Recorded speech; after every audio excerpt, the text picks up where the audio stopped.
رسول اللہ صلی اللہ علیہ وسلم جب مدینہ تشریف لائے تو پہلے اپنی نانہال اترے جو انصار تھے، اور وہاں آپ نے 16 یا 17 ماہ بیت المقدس کی طرف منہ کر کے نماز پڑھی،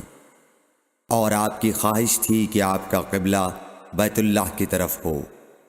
جب بیت اللہ کی طرف نماز پڑھنے کا حکم ہو گیا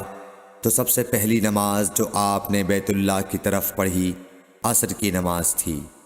وہاں آپ صلی اللہ علیہ وسلم کے ساتھ لوگوں نے بھی نماز پڑھی۔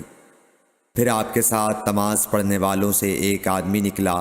اور اس کا مسجد بنی حارثہ کی طرف گزر ہوا تو وہ لوگ رکوع میں تھے۔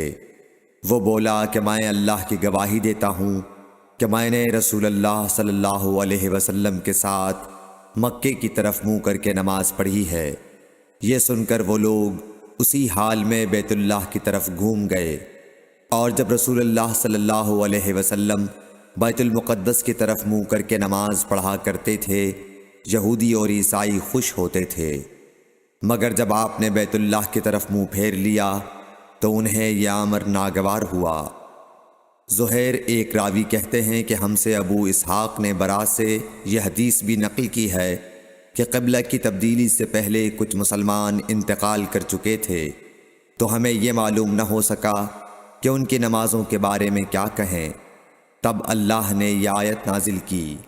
وَمَا كَانَ اللَّهُ لِيُضِيعَ إِيمَانَكُمْ، سورہ بقرہ آیت نمبر 143، صحیح بخاری حدیث نمبر 40۔